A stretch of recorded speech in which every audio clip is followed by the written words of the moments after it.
You've recently picked up the endorsement of former President Donald Trump, who's still leading the GOP presidential primary despite his legal troubles. Your campaign's up on the air now on television as well, but you're also dealing with some negative advertising pointed your way from one of your opponents. Does all of that mean you're the front runner in this race at the moment? I think it does, because this isn't the first rodeo for me. When I ran the Senate race, you could take these cues as well. Well, there I started with 1% and was able to outmaneuver a couple congressmen, and you take all these things into consideration. And I think they overlooked someone being able to come up through the middle. I'll take nothing for granted, but everyone does their own polls, and if they don't and do it with a low margin of error, you're kind of sticking your head in the sand. And we had 3 right around the beginning of the year that had us in the mid-40s. I think Crouch around 10.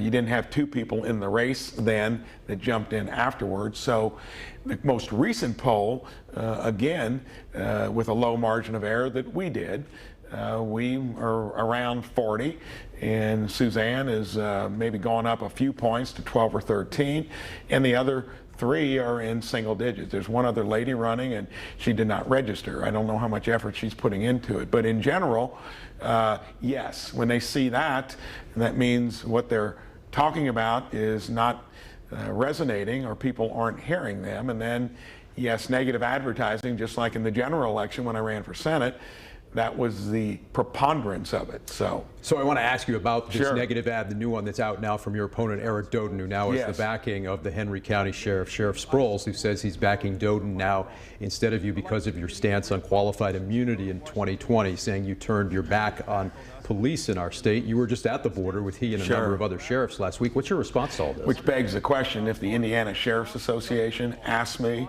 to go to the border with them, and he was one of 24. The irony there, the last time I was with him, not too many months ago, I visited his church and business. So something changed there. I don't know whether Doden interacted, convinced him to go otherwise. He had endorsed me, said he was going to, back the effort. You're going to get that. All I can tell you is on the qualified immunity issue, that was to protect it back then and to codify it nationally, which is something that I think one of the other candidates proposed, Chambers. So a lot of nuance to that. I'm the only one endorsed by any police or law enforcement organization in the National Troopers Coalition. And I get strong support throughout the state because of the conservative values and my record.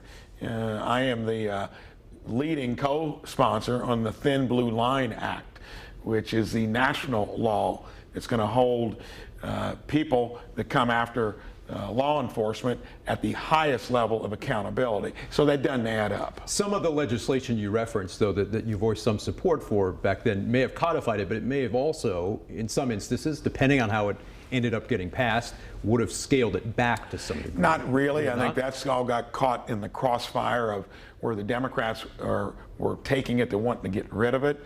That was never, this was based upon Antonin Scalia, who's a conservative Supreme Court justice, to codify it. It's only in a judicial ruling currently, and it would have kept it alive and healthy. It just got misconstrued. The sheriff who's now backing Doden claims that when he asked you about this, you told him law enforcement only made up a few thousand votes. I in the don't state. know Do you where remember making those comments? No, and I think that the time I was with him, and he was endorsing me, and I hadn't been with him after that, so I don't know where he came up with that. It's not just Doden, as you mentioned, who's wanting to make this an issue. Brad Chambers also proposing, as he said, Yep. codifying qualified Right. immunity into state law.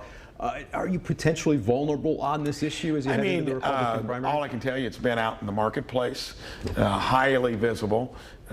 We did have to make amends in a sense because it was misconstrued, I think, by many, because it was never part of what I wanted to do. All right, my interview there with Mike Braun. This week, I also spoke with Eric Doden about those new ads and about the pushback from the Braun campaign. How big of an issue is this going to be in this race? I think it's a big issue. It's a big policy difference that we'll be talking a lot over the next few months. You know, in the heat of the moment, when the police and law enforcement supported the most, Senator Braun recommended a policy that would get rid of qualified immunity, putting even more pressure on police and their families. And I think that they're upset about that, and they should be. And we're 100% in favor of supporting our police, and they know we're going to have their back, and I'm going to have their back, and I think they're excited about that. Senator Braun said his position on this was misconstrued, in his words, that he doesn't recall telling the sheriff some of the things the sheriff claims he said about law enforcement. And the Braun campaign calls your ad, quote, desperate politics. What's your response to that? Well, I think whenever there's, bad policy that you can't defend, DC insider politics is to attack. And that's what we see. I mean, it's desperate. Politics is how he attacked.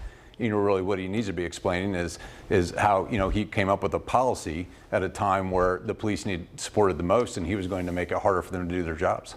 In a website that they also launched in response to your ad, they called you a rhino whose record would be better suited for the Democratic primary, in their words, and also accused you of giving taxpayer incentives to companies you had a financial interest in while head of the IEDC. What do you say about those claims? Was that indeed a conflict of interest they're referencing there? Yeah, none of that's true. I mean, we're just focused on making sure that we have good policy that, really helps our small towns, that we have a comprehensive economic development policy, and we're very proud of our record.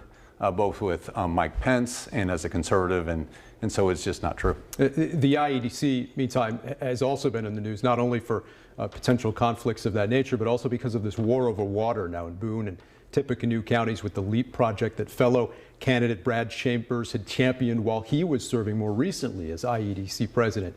If you're elected governor, what's your solution for that dispute we're seeing now? Well, we have a completely different, philosophy of economic development that is going to become more and more apparent as we go on.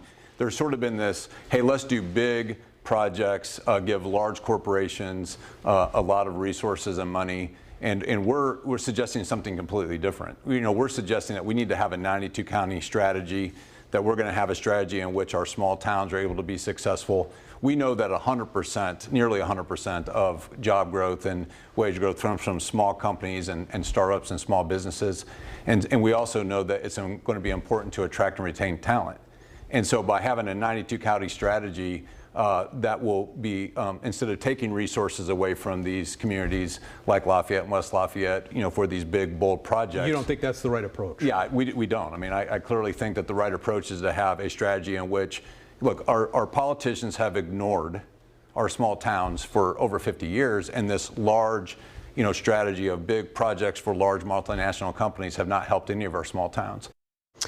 And this week, we also asked GOP legislative leaders about the state's water study and what that could mean for this LEAP district project. They say more time is still needed to analyze that data, that no decisions have been set in stone. All this as Tippecanoe County commissioners this week approved a water export moratorium, which could potentially delay this project, at least for now. We'll see what the legislature does next.